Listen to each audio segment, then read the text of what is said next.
See, so will the holiday break be 9 days or not? Actually, everyone is curious about this. You see, suddenly everyone is talking about it, especially these days, since there hasn't been any action, it seems like it might not happen. You know, the last thing was that whole Ekrem İmamoğlu arrest issue. Normally, the holiday break was just 2 days. All of a sudden, they came up with an interesting strategy to manage the protests. They added 3 more days to the holiday, and they actually managed to put the brakes on the student protests for a while. But now there is no action. That's why people are wondering whether it will be 9 days or not. Will it happen? Does it look like there's any preparation for it right now? For now, there are no protests, but hotel owners could take action at any moment because occupancy rates have hit their lowest point in the last 4 years. I'm specifically talking about the month of March. That's why there was a debate about whether the holiday would be extended to 9 days or not. All eyes are on the president, but the general consensus is that it won't happen.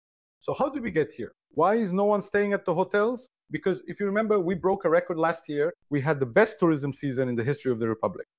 Almost as many people as our population came to Turkey. We hosted nearly 68 million tourists in Turkey. And this year, things seem to have turned the other way around a bit. When you look at it, there's a 13% drop in tourism in March. I looked into the tourism reports in more detail, especially in Antalya, there's a 15% decrease.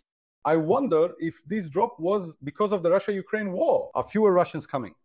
But when I look at the overall visitors, for example, the number of people coming from Germany has dropped by 50%. This is a very significant drop. So when we asked why, to be honest, we did a hotel comparison. We wanted to see in various European cities how hotels in almost the same segment are priced. Frankly, there isn't a huge difference. When you go to Mykonos, we're talking about prices around 20,000 TL. For example, in Split, it's 20,800. And when you go to Bodrum, it's 10% more expensive. So in terms of hotel price range, there isn't a major issue. It's just a bit more expensive. But when you look at the products, when you examine that, it's 20% more expensive. When you look at food, at restaurants, it's 30% more expensive. Because of all this high cost, we can no longer host as many foreign tourists as we used to. When we look at domestic tourists, there's a completely different picture there. Now we actually have more tourists, domestic tourists. For example, those going from Istanbul to Antalya to Bodrum, but there's a difference. They no longer stay in hotels. The percentage of those who say, I stay at a relative's house has approached 50%. Half of our domestic tourists are staying at a friend's or relative's house. This rate has risen from 40% to 50%, while the number of people staying in hotels has steadily decreased. You can actually see the reason for this in the comparison currently on the screen. When a tourist comes from abroad, including the flight, accommodation costs 26,400. We're talking about 5-star hotels for domestic tourists. When they want to stay, it comes to 50,000 TL for 5 days. There's almost a twofold difference. That's why domestic tourists no longer prefer hotels either. So for example, if a domestic tourist uses a VPN and makes a reservation from Germany, would they then pay 26,000 lira instead of 50,000? That's a bit unclear. Sometimes things like that happen, but if they're noticed at the hotel entrance, if you remember, there was news about this 4 or 5 months ago. Hotels had increased their charges in such cases. It caused quite a controversy.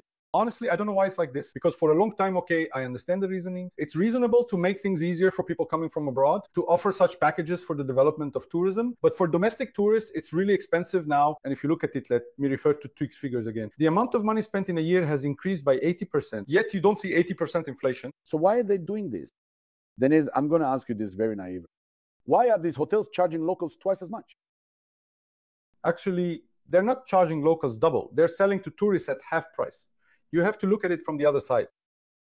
So why don't they sell to local tourists at half price too? After all, they're both people. I mean, why does a Turkish citizen have to pay twice as much for a vacation in Turkey just because they're Turkish? I don't think something like this happens in Greece. Like when a Greek and, I don't know, an Italian show up, wait, you're Greek, let's charge you double here. They don't say, sorry, it's the high season, let us rip you off a bit.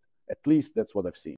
Whether you're Greek or, I don't know, Turkish or German, you pay the same price. But the tourism policy here, well, it's not just the tourism policy, actually. Honestly, it's Turks who have the hardest time in Turkey. I really have a hard time understanding this.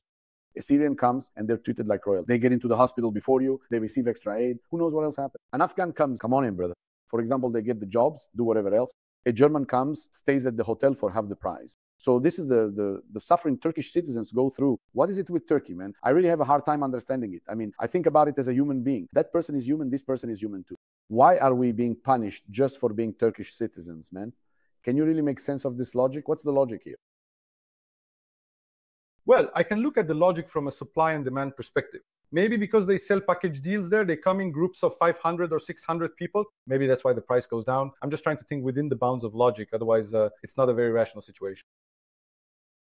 If I were in the place of the Minister of Tourism, I would look into this situation too. I don't know, maybe you need to ask the hotels directly about their reasons. So go ahead and ask Kenan, what's the deal? Why do foreigners get it for half the price while Turks have to pay double? And we've gotten used to this by now. It's always like this. Everyone's like, oh yeah, if you book from abroad, it's cheaper. Why is that, man? Aren't the people staying at the hotel all human? This person is human, that person is human too. Why do you rip people off just because they're Turkish citizens? I'm asking this in the most straightforward way. As you can see, Dennis, I'm not asking with any trickery or slyness. I genuinely want to know. To be fair, when you go to the front desk, you pay the same price. These are actually special packages arranged for groups booked in advance. Otherwise, when you hand over your passport, there's no discount or anything like that applied. But a lot of favorable policies have also been implemented for hoteliers recently. There used to be Airbnbs. The conditions for opening an Airbnb have been made much more different. Nearly 30,000 Airbnbs have closed in Istanbul, but even so, this hasn't really benefited the hotels. Honestly, I don't know what's going to happen. The hotel industry doesn't seem to have good days ahead in the near future. All right, thank you very, very much. Thank you, Dennis. Let me remind you about the like button. When you hit the like button, we reach more people and more people watch us. As you can see, we're also very open to collaborations. Like, if it makes sense to us, we collaborate. But if you're considering a partnership, you can write to Kenan at deepnoted.tv. We support various companies and individuals on social media. You can also write to Dennis at deepnoted.tv. Dennis is also part of a subsidiary of our company. Other than that, if you'd like to support us in different ways, you can click the join button. And also, an important point, we'd appreciate it if you subscribe. Because when you subscribe, here's what happens. We throw a party and invite you. Of course, we can't invite all 1,700,000 people, but we select some and invite. Second, when something extraordinary happens, we go live. I think we're probably the only YouTube channel in Turkey that does this. We start the live broadcast immediately. Let's say we're one of the few channels that do this, and you get a notification right away. You think, all right, something must have happened. Cüneyt is live, or Kenan has started a live stream. You can check it out. So subscribing is also a way of supporting us indirectly, you could say.